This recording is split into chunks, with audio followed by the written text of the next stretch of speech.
Bonjour, aujourd'hui nous allons voir comment réaliser un tableau de fréquence en utilisant deux variables, soit la religion et la langue maternelle des Québécois en 2001. Un tableau de fréquence qui réunit deux variables est appelé un tableau à double entrée ou encore un tableau de contingence.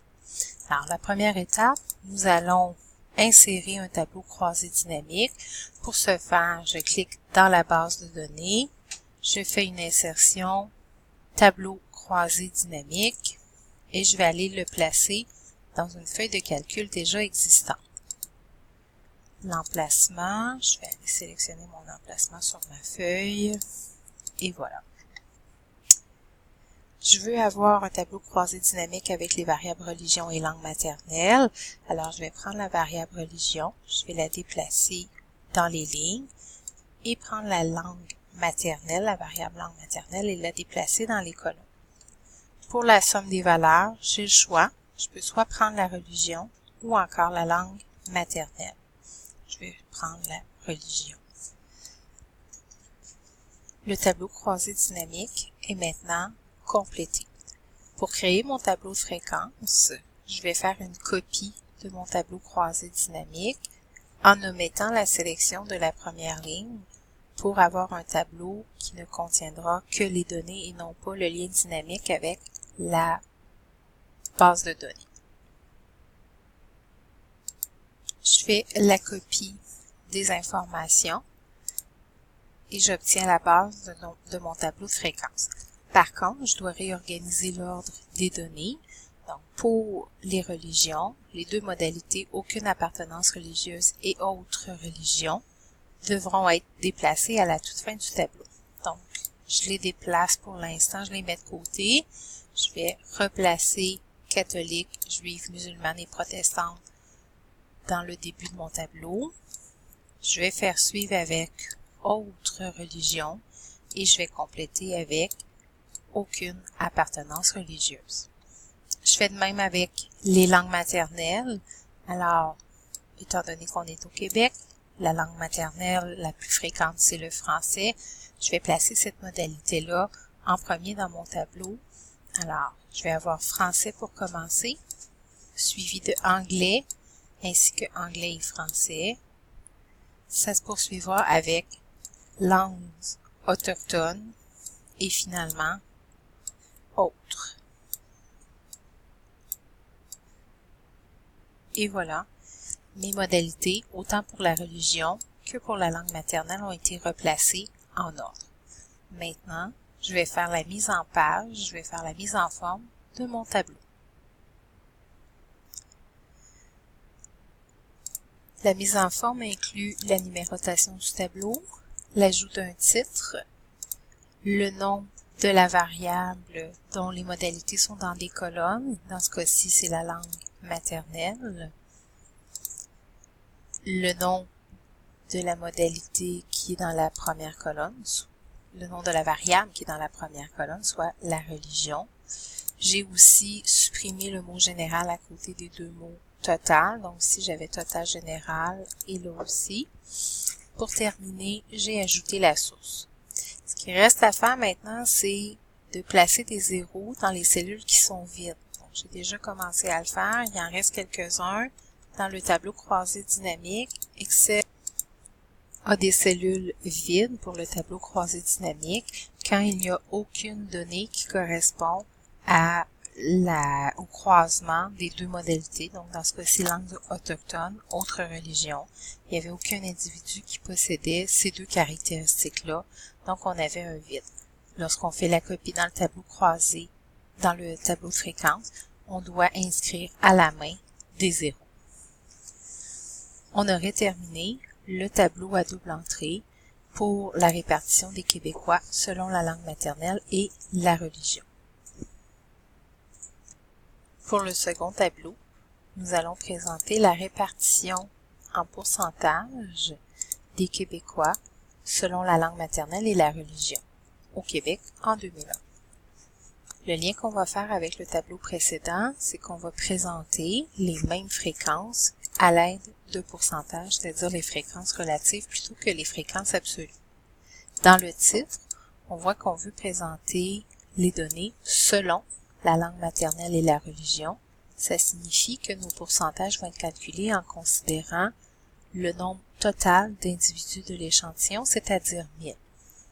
Pour la première formule, à l'intersection de la ligne des catholiques et de la colonne des Français, on va insérer la formule que nous allons pouvoir recopier par la suite. Alors, on commence la formule avec égal. Je viens cliquer sur la cellule qui contient le nombre de 735, c'est-à-dire le nombre de francophones catholiques, et je vais diviser par le grand total qui est 2000.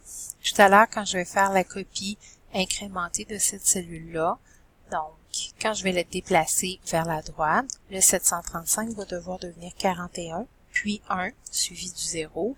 Alors, le 735 doit être libre de changer de valeur, si bien que dans son adresse, je n'insérerai pas de valeur absolue.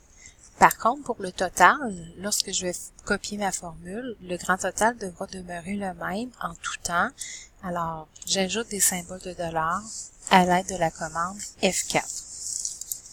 Il ne me reste plus qu'à multiplier par 100 pour obtenir mon pourcentage de francophones catholiques au Québec.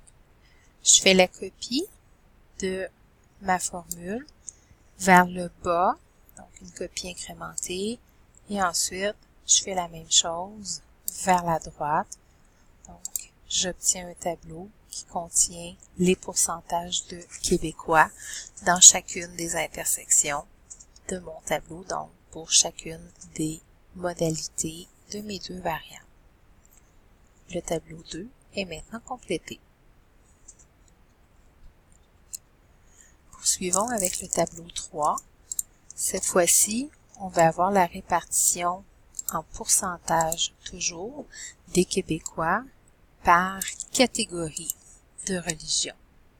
Alors, par catégorie de religion, ça signifie que vis-à-vis, à la fin de chaque ligne, je devrais avoir un total de 100%. Alors, c'est comme si j'isolais les gens qui sont de religion catholique et je regarde dans cette catégorie de religion combien parmi eux, quel pourcentage d'entre eux sont francophones, anglophones, etc. Donc, pour la formule, je commence toujours avec le symbole d'égalité. Je m'intéresse aux francophones catholiques. Alors, je vais cliquer sur le 735. Je vais diviser ensuite par le total de catholiques, donc le nombre total de personnes qui sont catholiques, soit 830. Maintenant, je vais recopier ma formule autant à droite qu'en dessous. Alors, il faut que je bloque le total. Pour le total, quand je vais déplacer mes cellules à droite, le G, le nom de la colonne G, ne devra pas devenir H ni I. Alors, je vais devoir placer un symbole de dollar en avant du G. En ce qui concerne le numéro de la ligne, je suis présentement dans la ligne numéro 5. Lorsque je vais faire la copie vers le bas, le 830 va devoir devenir 13 pour les Juifs, 15 pour les musulmans. Alors, je ne dois pas bloquer le numéro de la ligne. Alors, ma formule est donc B5 divisé par G5, mais je mets un symbole de dollar en avant du G et je termine en multipliant par 100. Il ne me reste plus qu'à faire la copie incrémentée de cette formule dans les cellules adjacentes. Je vais faire mon total en utilisant la somme automatique pour être certaine que le total est bien de 100%. Ce qui est le cas, donc j'ai pour chacune des catégories de religion un total de 100%. Le dernier tableau consiste à présenter la répartition en pourcentage des Québécois par catégorie de langue maternelle. Donc ça signifie que pour chacune des langues maternelles, je dois avoir un total de 100%. C'est comme si, pour la première colonne, j'isole les francophones et j'oublie qu'il y a des gens qui parlent d'autres langues. Alors, je regarde chez les francophones quel pourcentage d'entre eux sont des catholiques. la formule à insérer, ça va être de diviser le nombre de francophones catholiques qui sont de 735 par le nombre total de francophones qui est de 800. Avant de confirmer la formule, je dois penser que j'ai à faire une copie incrémentée. Donc, la valeur du 735, lorsque je ferai ma copie, elle devra changer selon la colonne ou la ligne qu'on est en train de calculer. Alors, le B5 devra demeurer une adresse relative, sans symbole de dollar, tandis que pour le 800, le nom de la colonne B deviendra C, D, E. Alors, le B ne sera pas précédé d'un symbole de dollar parce que sa valeur doit changer. Par contre, pour la ligne totale, le 11 ne devra pas changer. Alors, je dois insérer un symbole de dollar juste avant le 11 pour éviter que le nom de la ligne, numéro de la ligne, devienne 12, 13, 14 lors de la copie incrémentée. Il ne me reste plus qu'à faire fois 100 et j'ai obtenu mon pourcentage. Je fais une copie incrémentée en dessous, dans les cellules en dessous et dans les cellules à droite, et j'ai mes pourcentages pour chacune des catégories de langue maternelle.